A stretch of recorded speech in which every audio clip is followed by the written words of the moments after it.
कहा जाता है कि भागवत गीता किसी एक धर्म के लिए नहीं है, बल्कि इसे इस धरती पर रहने वाले हर इंसान के लिए पढ़ना और समझना आवश्यक है, ताकि वह अपनी जिंदगी में सुख और समृद्धि को पा सके। भागवत गीता में कुल 18 अध्याय हैं और इन 18 अध्यायों में 700 श्लोक हैं, जो सभी के लिए पढ़ पाना संभव नहीं है। इसलिए आज के इस वीडियो में हमने भागवत गीता के महत्वपूर्ण 111 विचारों के बारे में बात करने की कोशिश की है, जिसे सुनकर आप पूरे भागवत का मतलब समझ पाएंगे। आप इसे हर सुबह जरूर सुनिए। मनुष्य इस पृथ्वी पर ज्ञान प्राप्त करने के लिए ही आया है। जो ज्ञान प्राप्त नहीं कर रहे हैं वो मृत के समान हैं। सत्य कभी दावा नहीं करता कि मैं ही सत्य हूँ, लेकिन झूठ हमेशा दावा करता है कि मैं सत्य हूँ। न तो यह शरीर तुम्हारा है और न ही तुम इस शरीर के मालिक हो। यह शरीर पंच तत्वों से बना है, जल, वायु, अग्नि, पृथ्वी और आकाश। एक दिन यह शरीर इन्हीं पंच तत्वों में विलीन हो जाएगी। विश्वास रखें कि तुम्हारे साथ जो हुआ वह अच्छा हुआ, जो हो रहा है वह भी अच्छा हो रहा है, और जो होगा वह अच्छा होगा। जीवन का आनंद ना तो बीते हुए कल में है ना भविष्य में, बल्कि जीवन का आनंद तो बस आज को जीने में है। जिस प्रकार से प्रकृति मौसम में बदलाव आता है, ठीक उसी प्रकार से जीवन में भी सुख दुख आता रहता है। वह कभी स्थायी नहीं रहता। भगवान श्री कृष्ण कहते हैं कि प्रत्येक व्यक्ति को ना तो समय से पहले और ना ही भाग्य से अधिक कुछ मिलता है, लेकिन उसे सदैव पाने के लिए प्रयत्नशील रहना चाहिए। भगवान श्री कृष्ण कहते हैं कि जब जब इस धरती पर पाप, अहंकार, अधर्म बढ़ेगा तो उसका विनाश कर पुनः धर्म की स्थापना हेतु मैं अवश्य ही अवतार लूंगा। मन अशांत है और उसे नियंत्रित करना कठिन है, लेकिन अभ्यास से इसे वश में किया जा सकता है। लोग आपके अपमान के बारे में हमेशा बात करेंगे। सम्मानित व्यक्ति के लिए अपमान मृत्यु से बदतर है। भगवान श्री कृष्ण कहते हैं, अगर कोई इंसान जो चाहता है उसे पूरे विश्वास के साथ करता है तो वह जो चाहे बन सकता है। सच्चा धर्म यह है कि जिन बातों को इंसान अपने लिए अच्छा नहीं समझता उन्हें दूसरों के लिए भी इस्तेमाल ना करे। कोई भी इंसान अपने विश्वास से बनता है। वह जैसा विश्वास करता है उसी के अनुसार बन जाता है।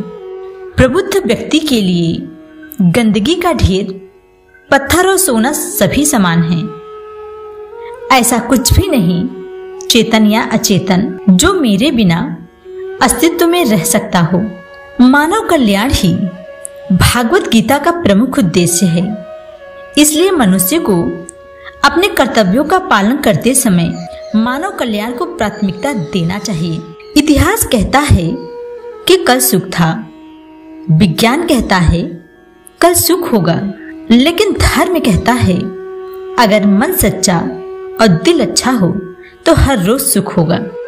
जिस मनुष्य के पास सब्र की ताकत है, उस मनुष्य की ताकत का कोई मुकाबला नहीं कर सकता।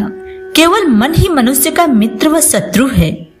जो व्यवहार आपको दूसरों से पसंद ना हो, वह व्यवहार आप दूसरों के साथ भी ना करें। भगवान श्री कृष्ण कहते हैं कि व्यक्ति को जीवन की चुनौतियों से भागना नहीं चाहिए और न ही भाग्य और ईश्वर जैसे बहानों का प्रयोग करना चाहिए।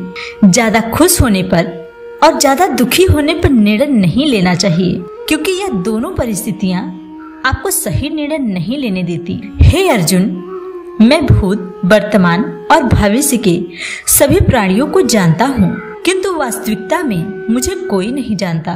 भगवान श्री कृष्ण कहते हैं, मेरे लिए सभी प्राणी एक जैसे हैं। ना तो कोई मुझे बहुत पसंद है और ना ही कम, लेकिन जो मेरी भक्ति पूरे मन से करते हैं, मैं हमेशा जरूरत पड़ने पर उनके काम में आता हूँ।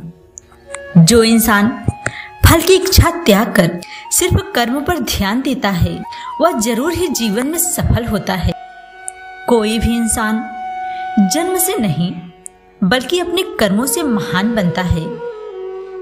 शक करने वाले इंसान के लिए खुशी ना तो इस दुनिया में है और ना ही कहीं और। इसलिए जो कर रहे हो उसमें विश्वास करो, या जिसमें विश्वास हो उसी को करो। जो मन को काबू नहीं करते उनके लिए वो दुश्मन का काम करता है। अपने जरूरी कामों को पूरा करो, क्योंकि वास्तव में काम करना कुछ ना करने से बेहतर होता है। इंसान अपने विश्वास से बनता है। जैसा वो विश्वास करता है वैसा ही वो बन जाता है। आत्मज्ञान की तलवार से काटकर अपने हृदय से अज्ञान के संदेह को अलग कर दो। अनुशासित रहो, उठो। जीवन ना तो भविष्य में है और ना ही अतीत में। जीवन बस इसी पल में है। जीवन का असली नाम संघर्ष है। जो बहुत या कम खाता है, जो ज्यादा या कम सोता है, वह कभी भी योगी या महान नहीं बन सकता। इसलिए जितना जरूरी हो उतना खाएं और जितना जरूरी हो उतनी सोएं और कर्म करते रहें। जिस तरह आग सोने को परखती है, उसी तरह मुसीबत बहादुर इंसान को परखती है। कर्म वो फसल है जिसे हर इंसान को हर हाल में काटना पड़ता है। इसलिए हमेशा अच्छे बीज बोइए। जैसे समुद्र के पार जाने के लिए नाव एकमात्र जरिया है, वैसे ही स्वर्ग में जाने के लिए सत्य ही एक सीढ़ी है। जब समय पलटता है तो सब कुछ पलट जाता है।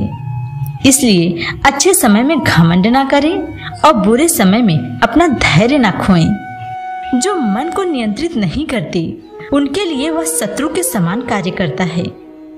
बुद्धिमान व्यक्ति कामुक सुख में आनंद नहीं लेता। गीता में बताया गया है कि मुक्ति का मुख्य द्वार केवल भगवत भक्ति ही है, जिसे सभी को स्वीकार करना चाहिए। प्रबुद्ध व्यक्ति सिवाय ईश्वर के किसी पर भी निर्भर नहीं रहता। सब धर्मों का परित्याग करके तुम केवल मेरी ही शरण में आओ। मैं तुम्हें समस्त पापों से मुक्त कर दूंगा। तुम शोक मत करो। मनुष्य जो अपने हृदय से दान कर सकता है, वो अपने हाथों से नहीं कर सकता। और मौन रहकर जो कुछ कह सकता है, वो शब्दों से नहीं कह सकता। मेरे लिए ना कोई घृणित है ना प्रिय, किंतु जो व्यक्ति भक्ति के साथ मेरी पूजा करते हैं, वो मेरे साथ हैं और मैं उनके साथ। जो इंसान किसी की कमी को पूरा करता है, वो सही अर्थों में महान होता है। हमारे व्यर्थ की चिंता और मन का भय एक ऐसा रोग होता है जिससे हमारी आत्मिक शक्ति बिखर जाती है। जो बीत गया उस पर दुख क्यों करना, जो है उस पर अहंकार क्यों करना, और जो आने वाला है उस पर मोह क्या करना। सच्ची दोस्ती दुख को आधा और सुख को 2 गुना कर देती है। श्रीमद् भागवत गीता के पास आपके हर प्रश्न का उत्तर है। आपको कोई भी परेशानी हो, कोई भी इच्छा हो, सब धर्मों का परित्याग करके तुम मेरी शरण में आओ। मैं तुम्हें समस्त पापों से मुक्त कर दूंगा। मैं उन्हें ज्ञान देता हूँ जो सदा मुझसे जुड़े रहते हैं और मुझसे प्रेम करते हैं। प्रत्येक बुद्धिमान व्यक्ति को क्रोध और लोभ त्याग देना चाहिए, क्योंकि इससे आत्मा का पतन होता है। मेरे लिए ना कोई घृणित है ना प्रिय, किंतु जो व्यक्ति भक्ति के साथ मेरी पूजा करते हैं, वो मेरे साथ हैं और मैं उनके साथ हूँ। कोई कुछ भी बोले, अपने काम के प्रति लगन के साथ खुद को शांत रखो, क्योंकि धूप कितनी ही तेज हो, समुद्र को सुखा नहीं सकती। सब्र रखो, क्योंकि जीवन में कभी कभी शानदार परिणाम पाने के लिए बुरे हालातों से लड़ना पड़ता है। जो इंसान यह जानता है कि आत्मा हमेशा जीवित रहती है, वह कभी मरने से नहीं डरता, हमेशा सच्चे मार्ग पर डटा रहता है। इससे कोई फर्क नहीं पड़ता कि आपके आसपास कितनी बुराई है, जब तक कि वो बुराई आपके अंदर न चली जाए। आपके पास हमेशा समय होता है। ये सब हमारी प्राथमिकताओं का खेल है। कौन क्या कर रहा है, कैसे कर रहा है और क्यों कर रहा है, इन सब से आप जितना दूर रहेंगे उतना ही सुखी रहेंगे। घमंड, गुस्सा, अक्खड़पन ये बेकार इंसान के तरीके हैं। इनका त्याग करना ही हमें अच्छा इंसान बनाता है। जितना हो सके खामोश रहना ही अच्छा है, क्योंकि सबसे ज्यादा गुनाह इंसान से उसकी जुबान ही करवाती है। अच्छी नीयत से किया गया काम कभी खराब नहीं जाता और उसका फल आपको जरूर मिलता है। इंसान नहीं, उसके कर्म अच्छे या बुरे होते हैं, और जैसे इंसान के कर्म होते हैं उसे वैसे ही फल मिलते हैं। इस दुनिया में कोई भी पूरी तरह से सही नहीं है, इसलिए लोगों की अच्छाइयों को देखते हुए उनके साथ अच्छे रिश्ते बनाइए। इंद्रियों की दुनिया में कल्पना सुखों की प्रथम शुरुआत और अंत भी है, जो दुखों को जन्म देता है। अपने आप को भगवान के प्रति समर्पित कर दो, यही सबसे बड़ा सहारा है। जो कोई भी संसार को पहचान गया वह डर, चिंता और दुखों से आजाद रहता है। जैसे अंधेरे में प्रकाश की ज्योति जगमगाती है, ठीक उसी प्रकार से सत्य की चमक भी कभी फीकी नहीं पड़ती। इसलिए व्यक्ति को सदैव सत्य के मार्ग पर चलना चाहिए। क्रोध से भ्रम पैदा होता है, भ्रम से बुद्धि व्यग्र होती है। जब बुद्धि व्यग्र होती है तब तर्क नष्ट हो जाता है। जब तर्क नष्ट होता है तब व्यक्ति का पतन हो जाता है। परिवर्तन ही संसार का नियम है। एक पल में हम करोड़ों के मालिक बन जाते हैं और दूसरे ही पल में लगता है कि हमारे पास कुछ भी नहीं है। दो प्रकार के व्यक्ति संसार में स्वर्ग से भी ऊपर स्थित होते हैं। ये को जो शक्तिशाली होकर भी क्षमा कर देता है, और दूसरे वो जो दरिद्र होकर भी कुछ दान करता है। प्रेम शरीर या सुंदरता को देखकर नहीं होता है, प्रेम हृदय से होता है। जहाँ दो हृदय मिल जाएं, वहीं पे प्रेम उत्पन्न हो जाता है।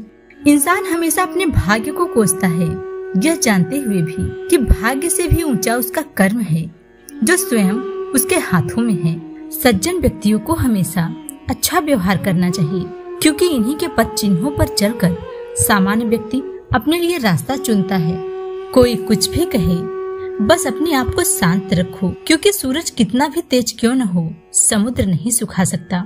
जब सत्य की असत्य से लड़ाई होगी तो सत्य अकेला खड़ा होगा और असत्य की फौज लंबी होगी, क्योंकि असत्य के पीछे मूर्खों की झुंड होगी।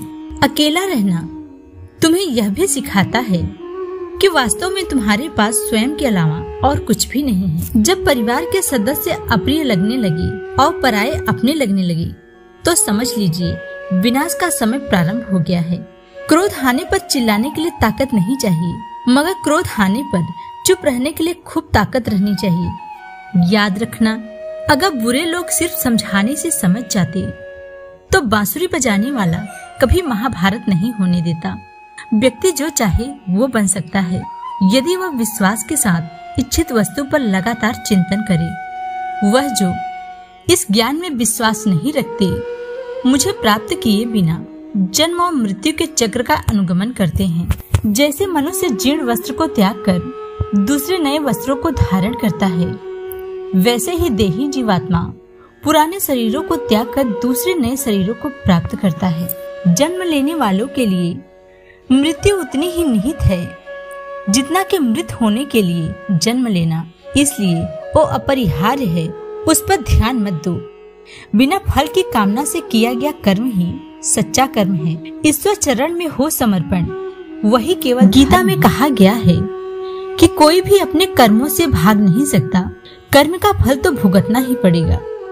इस संपूर्ण संसार में कोई भी व्यक्ति महान नहीं जन्म लेता, बल्कि उनके कर्म उसे महान बनाते हैं।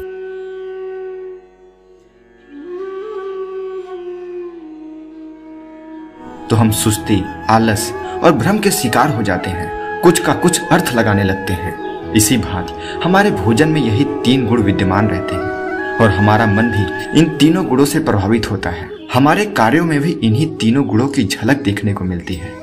जब सत्य की हमारे जीवन में प्रधानता होती है तो रजोगुण और तमोगुण गौण हो जाते हैं, उनका प्रभाव कम रह जाता है और रजोगुण की अधिकता में सत्व और तम मिलते हैं। अगली वीडियो में। नमस्कार। जय श्री कृष्ण।